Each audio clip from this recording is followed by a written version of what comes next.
बाबू साहब बारन जब पूछ लिया ना से पूछिए कैसे पूछ लेंगे बाबू अब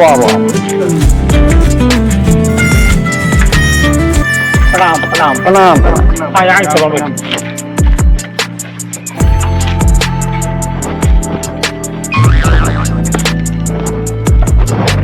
बैठ गया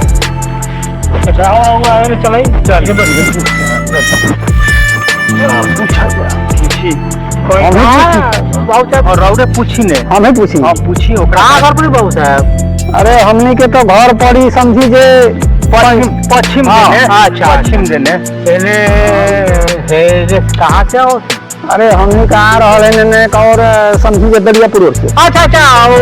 भाई जी को बाद पड़न हाँ तो देखिए क्या होता नहीं हाँ जी बात तो बढ़िया है ठीक है लड़का वा कैसन है हाँ ठीक है लड़का ठीक बा घर द्वार भी ठीक है अच्छा और कथी कथी देखनी हल जगह जमीन का जगह जमीन है लड़कवा के जगह जमीन के कौन कही बा सब के भी जगह जमीन बा जगह जमीन कमे नहीं के अच्छा अभी बताई अब ऊपरी बात तो हमनी का देख लेनी कोई के भीतर में घुसल नहीं रहा है आदमी तो भीतरी बात या तो पड़ोस वाला बताई आने जो जानकार बा सही बताई ऊपर से तो जो देखे ला रहे से देख ले लगा आदमी ऊपर से तो सब ठीके रहला अब भीतर का बा गुड़ रह से वो तो रवि बता सकीला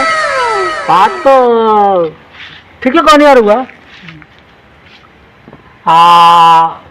लड़का सबसे ऊपर तक लड़का रुआ क्वेश्चन लागल हो लड़का देख रहे हो हाँ जी हाँ तो लड़का ठीक लागल हो लड़का लड़का नियर अलग हो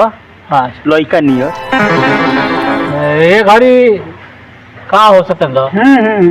ये घड़ी लड़का देहा तो ठीक हो बा तगड़ा हो गल बा देखी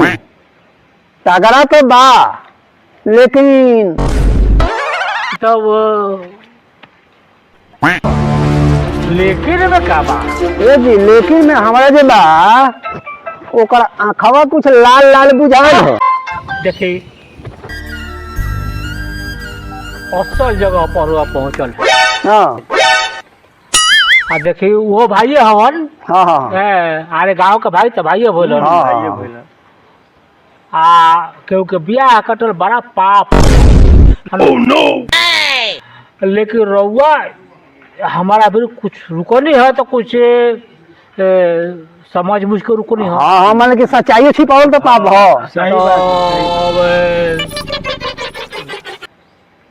साथ साथ बता दो ठीक बन करे हाँ हाँ एकदम बतावल जरूरी बा माने सब बा शादी ब्याह अपना जगह बाटे हाँ लेकिन क्योंकि लड़की के गर्दन में फांसी लगावल ठीक नहीं ना ओह नो देखी घर द्वार भी ठीक बा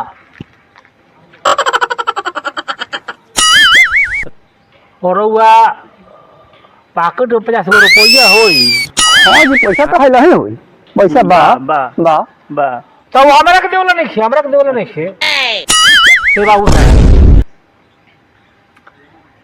डेरने बाजार बा बगल में जेबे करे पड़े डेरने बाजार हाँ बाजार तो बा बाजारवा से का करब कि सल्फात ले जाओ सल्फात ओह नो उ काहेला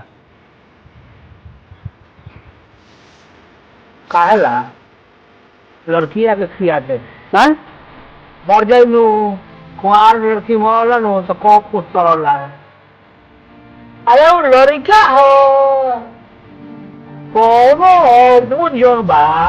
ये पर बाकी नहीं अच्छा गाजा भांग दारू तारी गिरवा पर ऊपर सबसे ऊपर ज्वेलरी हो सला हेलो अब बाप जितना चिकन बत्ती और लोग जितना चिकन बत्ती लोग था उससे ज्यादा दो भीतर से बा मैंने उतने रुखल बा भीतर ओह नो किसी मत हां ऐसे हम है हां जो थे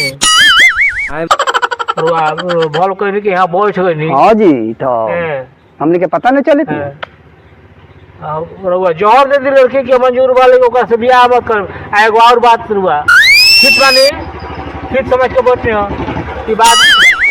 कुछ कहे मत के ना ना ना ना, कुछ करने के नहीं थे, कुछ कहे सुने के नहीं का हो। अब हमने के सेकंड भर में हमको हमने कहा जल्दी कर लेके बाद हम बुला के एकदम ढेर पानी वो फिर नहीं हां ढेला नंबर के दिगे के बाद अब हमने के बड़ा बढ़िया रुआ काम कैली। प्रणाम।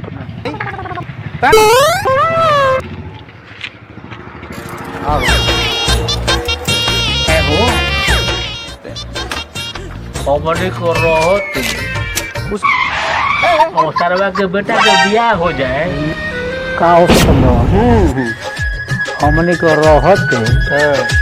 तो सरवा के बेटा के बियाह हो जाए तो हमने कर रहो क्या करे हो आइए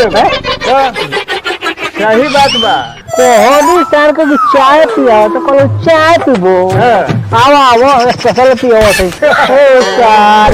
रो बेटा के बियाह करबो। अब आओ रुपया लड़के वाले पे